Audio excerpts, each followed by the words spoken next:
ça va? Moi ça va super. Aujourd'hui je voulais vous parler des différents bienfaits de la douche froide. Donc je vais vraiment détailler ça point par point et je vais détailler ça le plus possible avec des sources pour pas vraiment que juste vous pensez que c'est juste mon avis sur la douche froide. Non, c'est vraiment des bienfaits qui ont été prouvés, qui ont été reconnus. Et en fait déjà je vais commencer par pourquoi moi j'ai commencé à prendre des douches froides. Déjà j'ai commencé il n'y a pas longtemps, assez récemment, tout simplement parce que déjà je savais que la douche froide était quelque chose qui aidait la récupération musculaire. Et comme je fais beaucoup de sport, à savoir matin et soir, je sentais que j'avais les muscles et le corps quand même très engourdis. Et je voulais quelque chose qui m'aide à récupérer plus facilement.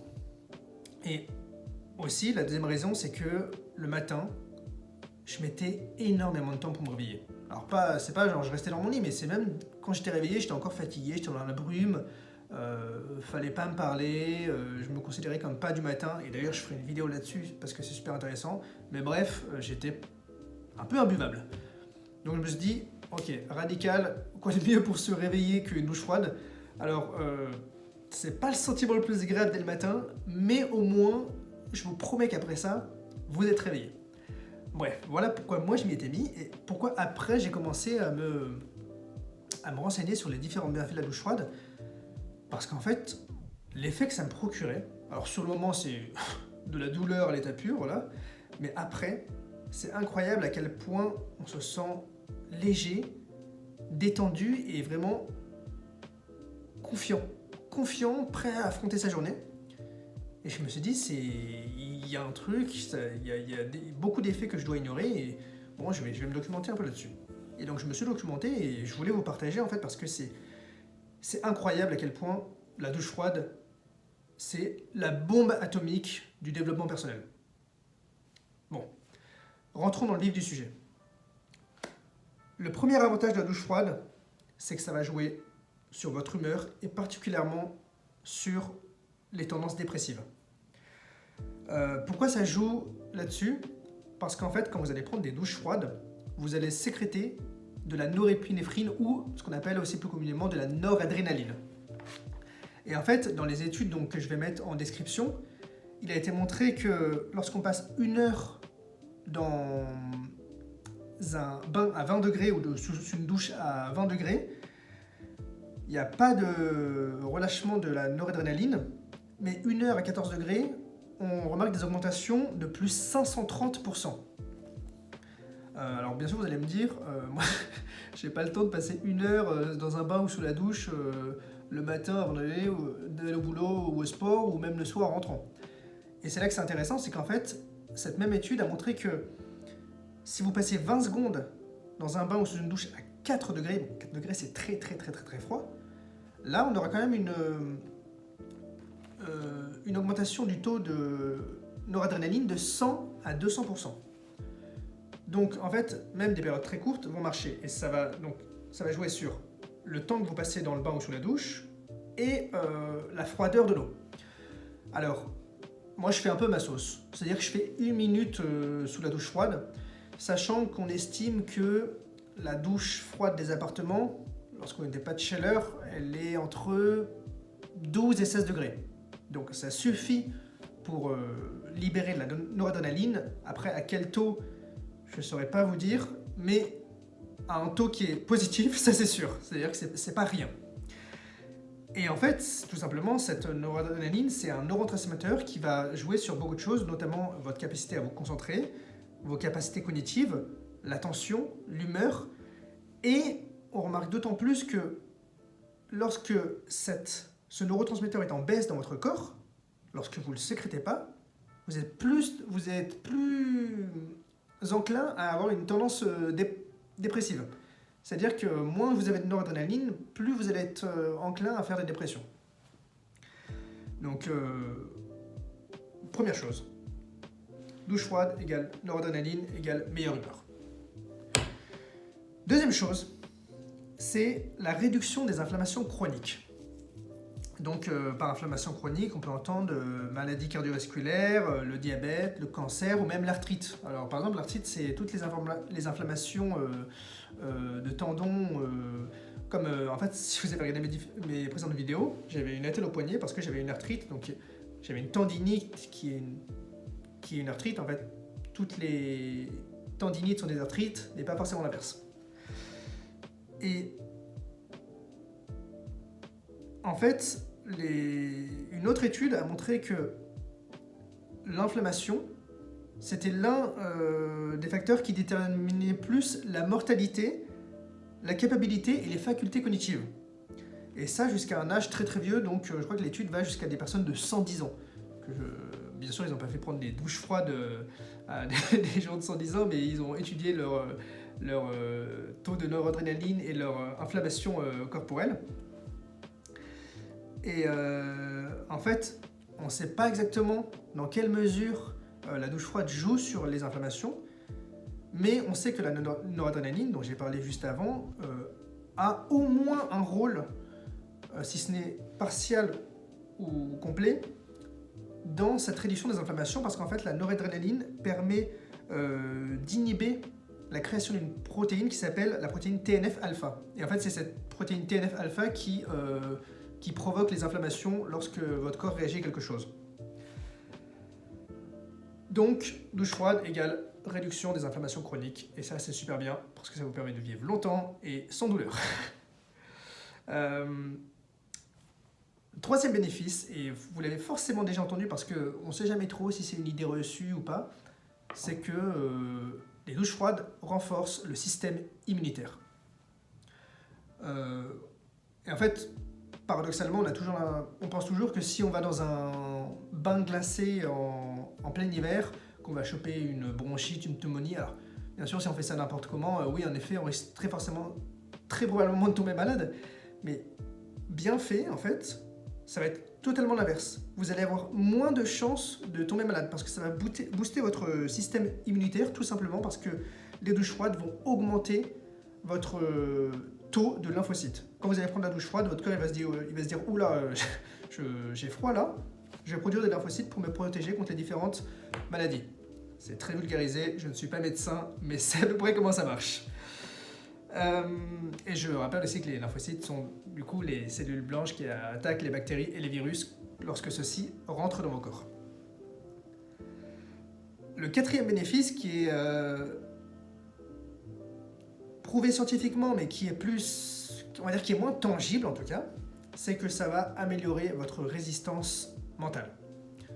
Forcément, lorsque vous prenez de douches froides tous les jours, vous imaginez bien que je pense que ceux qui le font, en tout cas moi, c'est pas une partie de plaisir. À chaque fois, je me dis, oh, c'est le moment de la douche froide, je redoute un peu. Vous allez apprendre déjà à affronter vos peurs, à sortir de votre zone de confort. Mais là où c'est le plus intéressant, c'est que lorsque vous allez être sous la douche froide, forcément, vous verrez, votre rythme cardiaque et votre respiration va s'accélérer. En fait, vous allez hyperventiler et c'est normal, c'est une réaction du corps lorsqu'il est soumis à des températures extrêmes. Et en fait, ce qui est super important pour moi durant ce moment-là, c'est de réussir à calmer sa respiration, presque d'avoir une respiration comme si on méditait. C'est-à-dire de souffler, inspirer profondément. C'est faisable. Au bout d'un moment, lorsque votre corps s'habitue à la froideur de la douche, vous allez pouvoir calmer votre respiration. Et en fait, ça va vous apprendre à rester calme dans l'adversité, dans les moments où votre corps est soumis du stress, des émotions négatives ou positives. Et de manière générale, ça va vous apprendre à gérer vos émotions. Et ça, c'est super intéressant parce que je considère que moi et la plupart des gens également, on a du mal à gérer nos émotions, on a du mal à prendre du recul sur les choses, on a du mal à ne pas être impulsif. Donc ça, c'est super cool. Douche froide égale sortir de sa zone de confort, gérer ses émotions et améliorer son mental. Le cinquième bénéfice, alors celui-là, j'ai hésité à en parler parce que c'est encore un peu débattu. C'est-à-dire qu'en fait, lorsque vous allez prendre une douche froide, on dit souvent que ça vous aide à perdre du gras. Et c'est à la fois vrai et pas vrai. En fait, lorsque vous allez prendre une douche froide, votre corps va brûler ce qu'on appelle votre tissu adipeux brun, qui est en fait le gras qui permet au corps de générer de la chaleur. Mais c'est pas du gras qui est autant visible et néfaste que peut l'être ce qu'on appelle le tissu adipeux blanc en fait. Donc c'est la graisse blanche, c'est les lipides et c'est tout le mauvais gras en fait, entre guillemets, qu'on a dans notre corps. Mais par contre, une étude a montré que, en effet, les douches froides permettaient d'accélérer votre métabolisme. Et encore une fois, là, le piège, c'est que cette étude montre qu'on peut accélérer le métabolisme de 100 jusqu'à 200% chez certaines personnes, mais souligne aussi que le piège, c'est que cette accélération du métabolisme peut vous donner faim.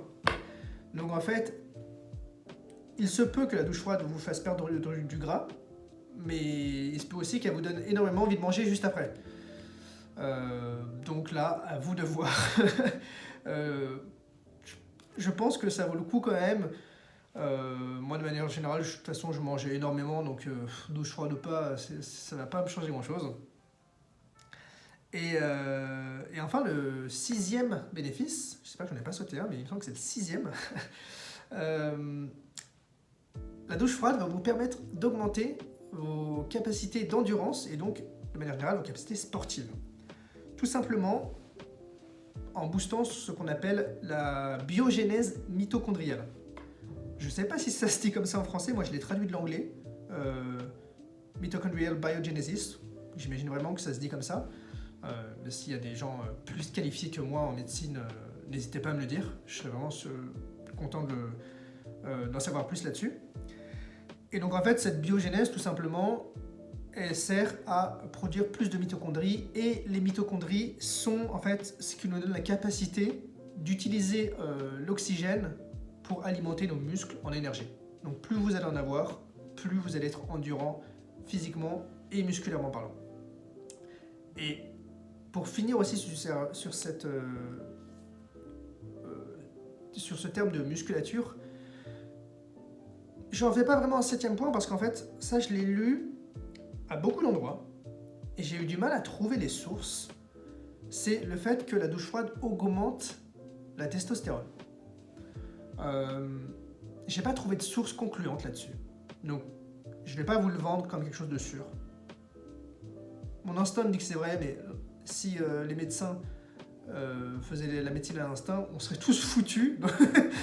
Non, pourquoi je dis mon instinct me dit que c'est vrai, c'est que je préfère me dire que c'est vrai, comme ça me donne un encouragement de plus, un incentive de plus à prendre des douches froides, parce que très sincèrement, c'est dur psychologiquement au début de s'y mettre. Après, une fois qu'on est dans le bain, c'est le cas de le dire, c'est plus facile. Mais si je peux prendre ce que je peux pour m'aider à me mettre sous la douche froide, moi je le prends. Mais ne prenez pas forcément ma parole pour acquis, moi je pense comme ça. Mais il n'y a aucune source, moi je n'en ai trouvé aucune. Si vous en trouvez, je serais vraiment curieux de les voir. Je n'ai trouvé aucune qui montre que les douches froides, effectivement, augmentent le testostérone. Donc ça, c'est à prendre avec des pincettes. Donc voilà, déjà 13 minutes de vidéo. J'espère que cette vidéo vous aura plu, qu'elle vous aura appris des choses. Moi, en tout cas, j'avais appris plein de choses lorsque je me suis renseigné là-dessus. Je trouve que c'est super intéressant. Il y a sûrement d'autres effets. Moi, j'ai noté les plus notables et les plus encourageants et en fait les plus remarquables, ceux qui m'ont vraiment influé sur votre manière d'être et sur votre capacité à avoir confiance en vous. Parce que c'est là-dessus que je voudrais conclure cette vidéo, c'est que je trouve sincèrement que moi, les douches froides m'ont filé une patate, une confiance en moi inégalée. Et en fait, c'est ça qui est... Je lisais les commentaires un peu quand je regardais les différentes vidéos sur la douche froide. Il y en a un qui disait « Le plus dur dans les douches froides, c'est de ne pas dire à tout le monde qu'on en fait. » C'est de ne pas dire à tout le monde qu'on prend une douche froide, genre à tes collègues, à ta famille, à tes amis. Et en fait, c'est vrai, mais il y a ce sentiment où, lorsqu'on arrive en société, on se dit « Ok, moi j'ai pris une douche froide, moi je suis une machine, et donc forcément, ça nous fait prendre confiance en nous. » En tout cas, moi, ça se passe comme ça dans ma tête. Dites-moi si vous ressentez les mêmes effets. Moi, je serais super curieux. Je sais que ça m'a fait vraiment du bien. Dites-moi aussi si vous avez des méthodes pour le faire, parce que jusque-là, j'ai pas de méthode miracle. Je trouve ça super dur de vraiment me motiver à me dire « Ok, là, c'est la douche froide, etc. » Le seul conseil que je peux vous donner, c'est que moi, j'ai commencé par des douches corses, c'est-à-dire chaud, froid. Donc, je m'accorde un peu de plaisir à côté de ce moment de souffrance. mais je sais que mon frère prend des douches intégralement froides et je sais pas comment il fait. Donc, je serais curieux de savoir si vous avez des petits tips ou des petites méthodes là-dessus. En attendant, je vous souhaite une très bonne journée. Dites-moi si ça vous a aidé et devenez surpuissant. Croyez en vous. Ciao ciao!